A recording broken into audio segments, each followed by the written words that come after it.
umutwe uravuga ati la puissance de la prophétie divine qui engage notre avenir. Imbaraga z'ubuhanuzi buturuka ku Mana zinjiza ahazaza hacu ejo mu kubaho. Donc kuvuga ngo avant d'entrer dans le vif du sujet qui parle de la prophétie qui engage notre avenir, nous allons d'abord définir ce qu'est la prophétie. mbere yuko twinjira muri ibi ngibi bivuga ubuhanuzi butwinjiza mu buzima bw'ejo hazaza hacu, turabanza dusobanure ubuhanuzi ni iki. Amen. Amen. La prophétie, ubuhanuzi, le mot prophétie veut dire parler de la part de Dieu. ijambo ubuhanuzi rishatse kuvuga ngo kuvuga mu ruhande rw'Imana. Ça veut dire être un instrument de Dieu pour communiquer sa volonté. Uvuga ngo kuba igikoresho cy'Imana kugira ngo utange ubushake bwayo, umenyekanisha ubushake bwayo. Quelle que soit la forme, uko bwaba buhagaze kose, parler de la part de Dieu. biturutse bivuzwe n'Imana. Mais Dieu aussi peut te parler directement sans t'envoyer pour parler de sa part. Ariko Imana ishobora no kukuvugisha itakoherereje umuntu cyangwa se umuntu kuvugira mu mwanya we.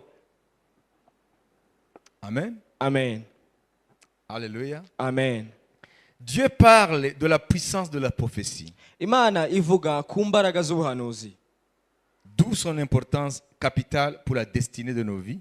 Ariho hari akamaro kayo gahambaye gafite uruhare mu ejo hacu hazaza. Car la prophétie de notre devenir n'est pas dans ce que nous possédons. Kuko ubuhanuzi bw'ibyo tuzaba byo ntago biri mu byo Car la force kuko imbaraga z'ibyo tuzaba byo de notre devenir n'est pas dans ce que nous possédons, ntago biri mu byo dufite dutunze, ni ce que nous sommes, cyangwa se abo turi bo, tels que études, fêtes, famille, nk'amashuri, umuryango, les biens que nous possédons, ibintu dutunze, etc. n'ibindi bisa. Mais notre force qui forge notre devenir, ariko imbaraga zacu zubaka ejo hacu hazaza, dans le temps et dans l'éternité, mu gihe ndetse no mu iteka ryose, se trouve cachée bihishwe dans le saint dépôt des paroles de Dieu à notre égard. mu bubiko bw'Imana bwejejwe ivuga bigerekeranye natwe. Donc les paroles, la somme des paroles que Dieu nous donne, ni ukuvuga ngo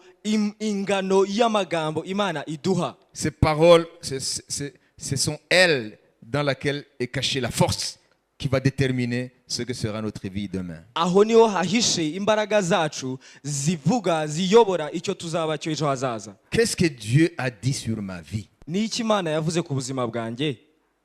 Ça, c'est une question cruciale. Icyo ni ikibazo gikomeye cyane. La prophétie donnée, ubuhanuzi butanzwe en ce qui concerne ton avenir, mu nama cyangwa se mu byerekeranye n'ejo hawe hazaza, c'est elle qui déterminera qui tu seras dans l'avenir, proche ou lointain. nibwo bukubwira cyangwa bukwereka icyo uzaba cyo hafi cyane cyangwa se kera uzahinduka, voire même ton éternité, yewe ndetse no mu iherezo ryawe ry'iteka ryose, selon ce qu'elle annonce. bitewe n'icyo yavuze ubwo buhanuzi. Donc avant de parler de la prophétie de prédiction, rero mbere y'uko mvuga ku buhanuzi buturutse mu kwigishwa, voyons d'abord ce qu'est la prophétie d'exhortation. tubanze turebe ubuhanuzi bwo guhanura, vuga impanuro. Alors, si la prophétie de Dieu,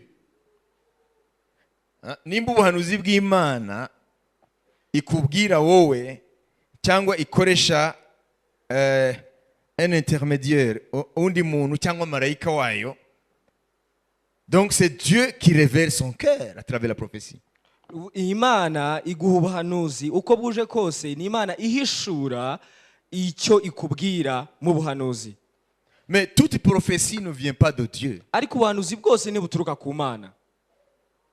Il y a des prophéties qu'on appelle des fausses prophéties. Hari ubuhanuzi twita ubuhanuzi bw'ibinyoma. Des prophéties qui émanent des charlatans, des hommes qui veulent trafiquer de vous.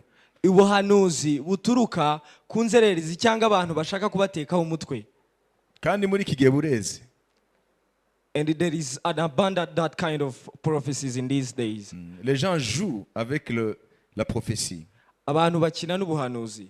Rero ubuhanuzi Then prophecy bushobora guturuka ku Mana, may come from God, bushobora no guturuka ku myuka yindi atari Imana, but also may come from other spirits not from God, bushobora no guturuka ku mitima y'abantu even from the hearts of people, kugira ngo babariganye. for you to be cheated. Rero ni urwego rwo kwitondera cyane. So that's a level, that's a point to be taken care of. Rero hari ubuhanuzi bw'Imana nibwo jewe c'est ça le thème que je vais traiter durant tous ces 2 mois, la prophétie qui vient de Dieu. Ubuhanuzi buturuka ku Mana nibwo buhanuzi tuzaba turi kwigaho muri iki gihe cyose. Alors, écoutez-moi bien. Muyumve neza. Mwumvise ko ubuhanuzi bufite amasoko abiri. You've heard that prophecy has 2 sources. Hari Imana ishobora kuvuga, God may speak, imyuka mibi y'abadayimoni ya gipfumu ishobora kuvuga, and evil spirits, demons and sorcerers may speak. ukubwira ibizaba ukayibona ntuzajye umuhanuzi w'Imana. The one who tells you what shall be done and it comes to happen, do not call it the prophecy from God. Kubera yuko hari n'imyuka ibona ejo hazaza. Because there are spirits which can see the future. Abami The kings, bari bafite abantu bitwaga abacurabwenge. they had the sorcerers. Abo rero baravugaga ingoma n'ibyayo. Those can speak about the kingdom and regards of the kingdom. Ariko ntabwo ari umwuka wera wakoreragamo. But it does not the Spirit of God which was operating through them. Kuko ntabwo bari bakijijwe. Because they were not saved.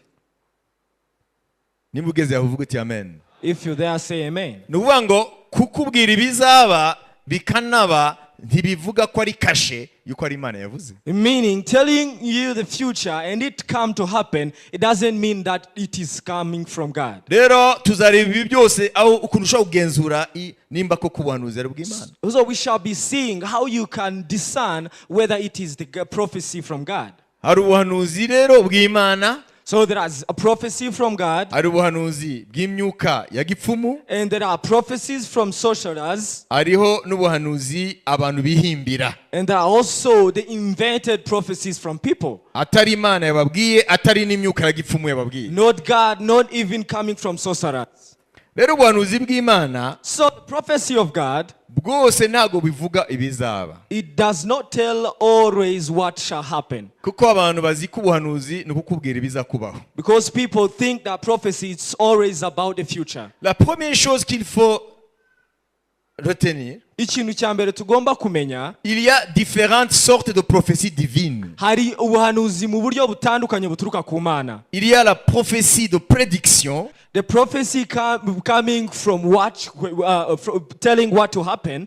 mu gifaransa babwita la prophétie de prédiction, They call it prediction.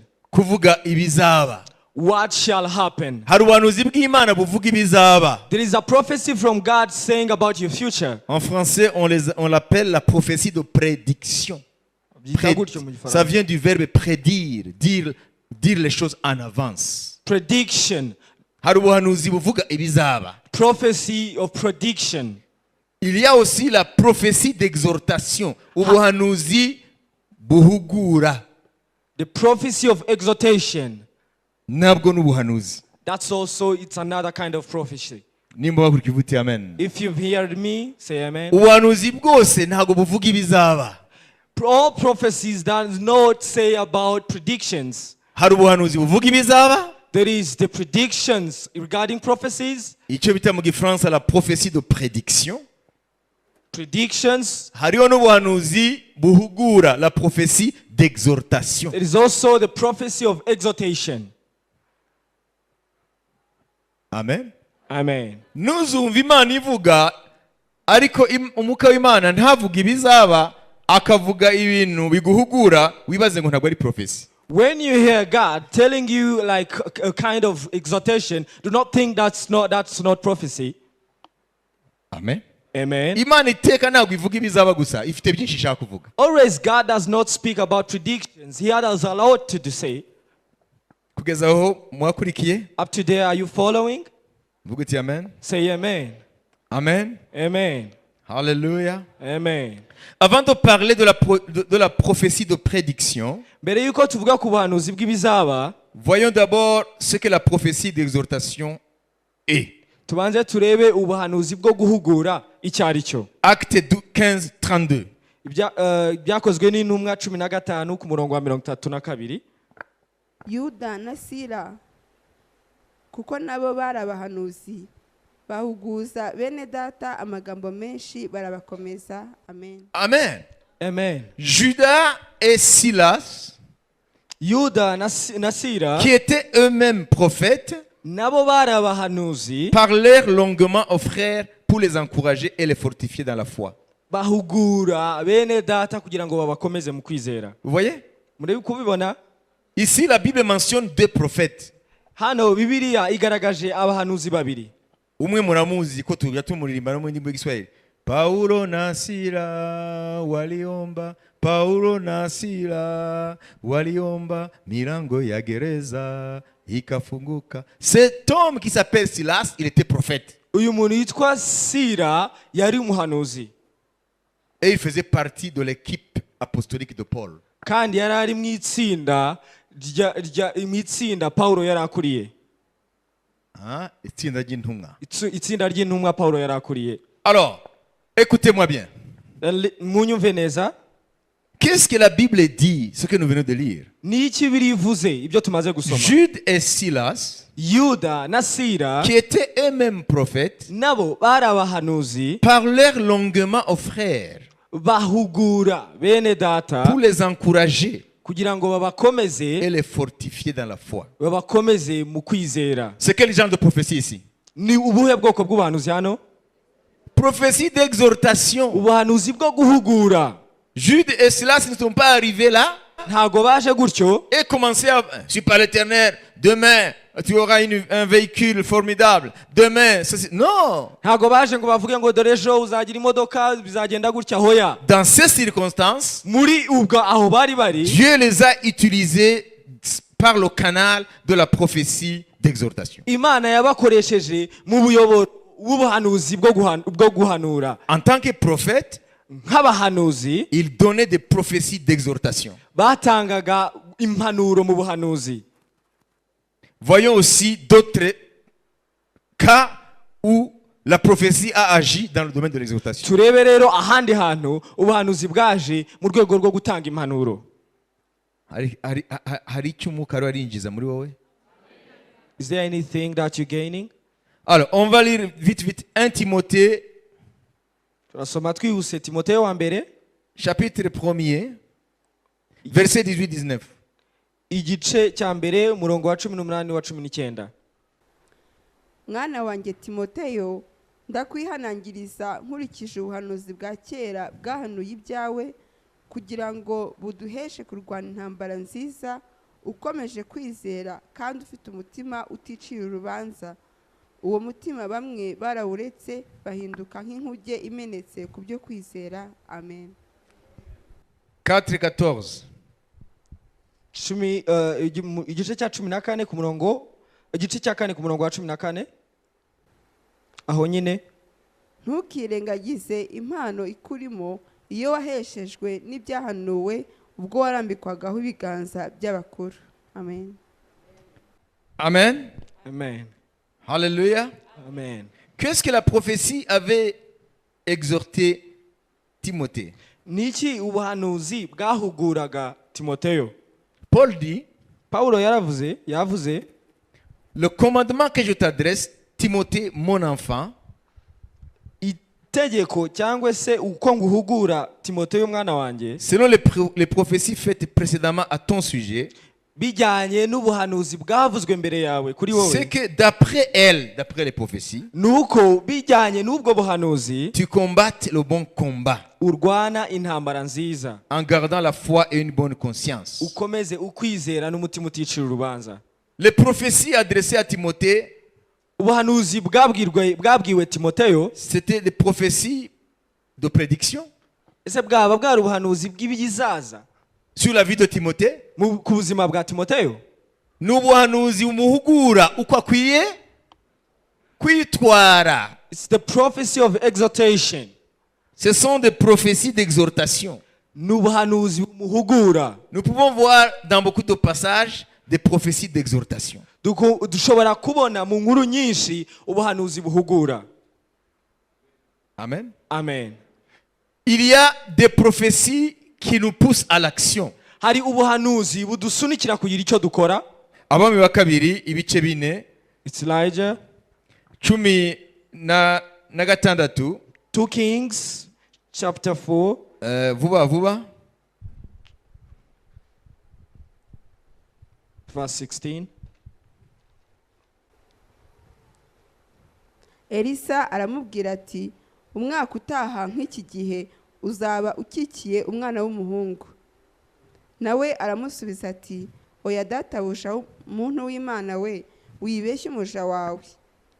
Ça c'est la prophétie qui annonce l'avenir. Mais là au chapitre 2 versets 20 à 22 Aho ni ubuhanuzi bubwira ibizaza, ariko nitugaruka ku gice cya kabiri. hein? Alléluia. Amen. Ou allons dans allons dans 2 Rois 8:1 2 Abami ba kabiri ibice 8 kuva ku murongo wa mbere n'uwa kabiri.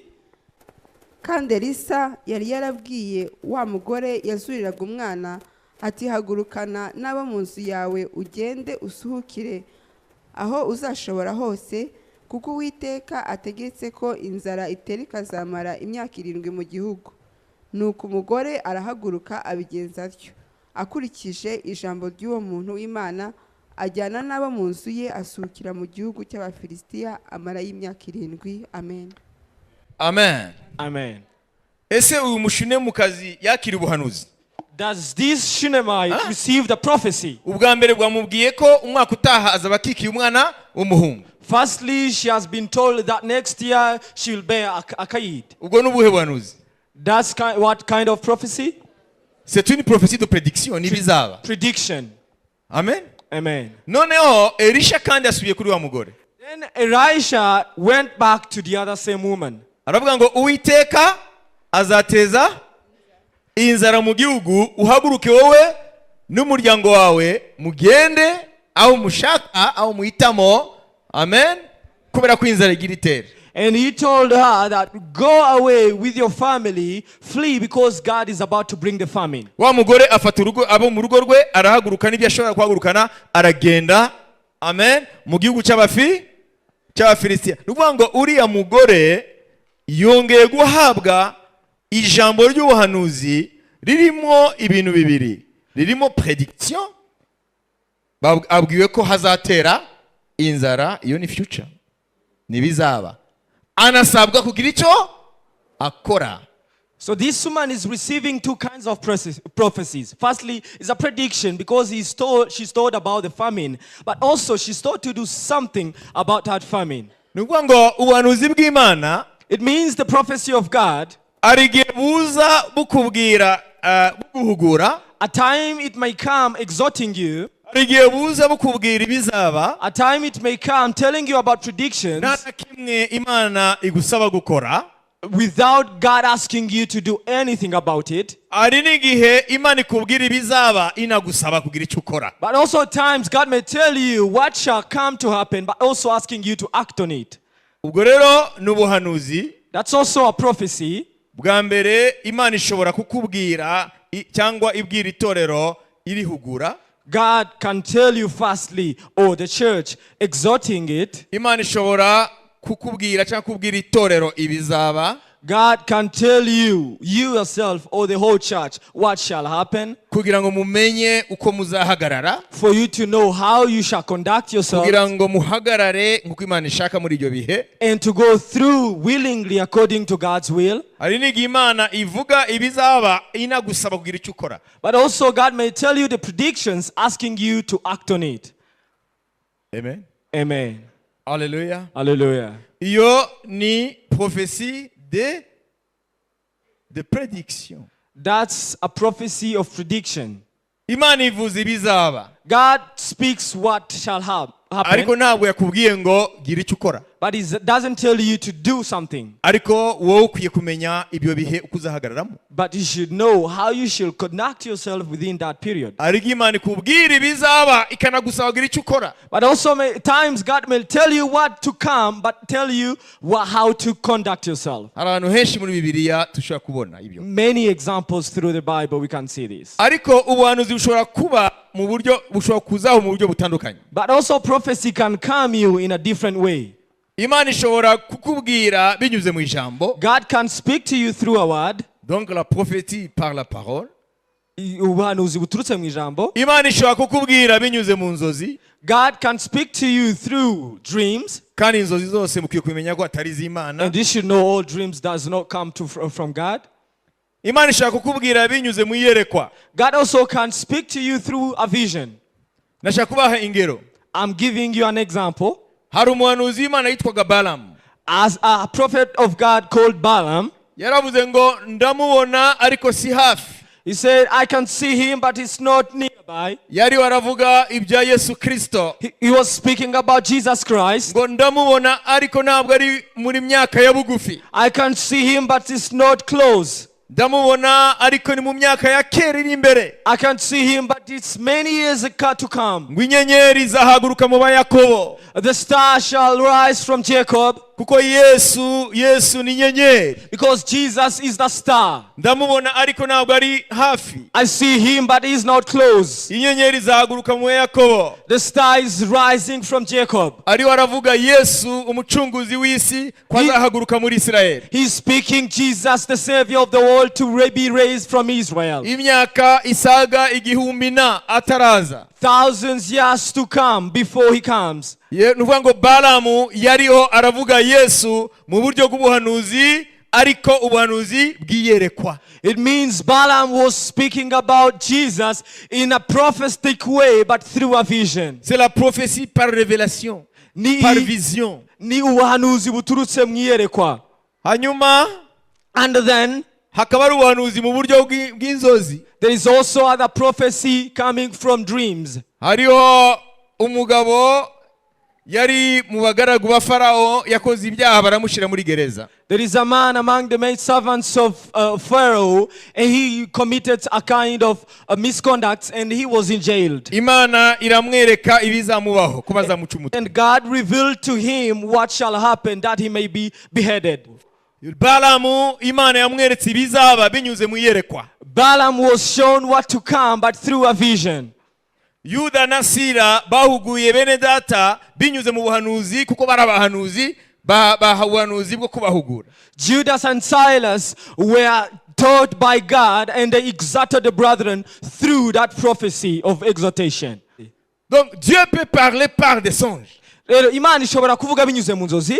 Dieu peut parler par une vision. Bishobora kuvuga binyuze mu iyerekwa. Dieu peut parler par la parole. Bishobora no kuvuga binyuze mu ijambo. Quel que soit le moyen, Uko bwavuga bwose, il suffit que tu connaisses que c'est Dieu qui a parlé. iyo ari Imana ugomba kumenya ko ariyo yavuze. C'est très important. Icyo kiba gihagije. Amen. Amen. Amen. Amen. Et nous avons vu que toute prophétie n'annonce pas l'avenir. Kandi twabonye ko ubuhanuzi bwose butavuga ejo hazaza. Il y a des prophéties d'exhortation. Hari ubuhanuzi bwo guhugura. La prophétie d'exhortation Ubuhanuzi bwo guhugura ne forge pas ton avenir, ntago bwubaka ejo hawe hazaza, mais te communique la sagesse de Dieu. ariko buguha ubwenge bw'Imana. Alléluia. Amen. Dieu ne parle pas toujours pour l'avenir. Imana ntago buri gihe ivuga kuri ejo hazaza. Dieu peut parler pour exhorter son peuple, Imana ishobora kuvuga iri guhugura ubwoko pour bwayo, que son peuple acquiert la sagesse de Dieu. kugira ngo ubwoko bwayo bwakire ubwenge bw'Imana. Ça, c'est la prophétie d'exhortation et le but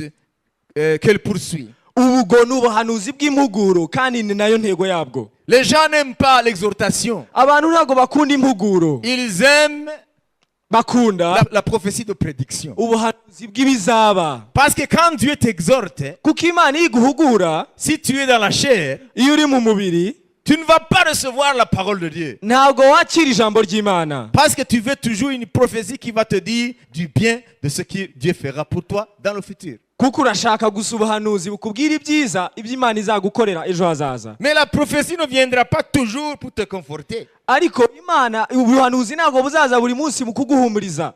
Dieu peut te donner des prophéties d'exhortation. Imana ishobora kuguha ubuhanuzi bw'impuguro Pour te demander à changer. kugira ngo igusabe guhinduka.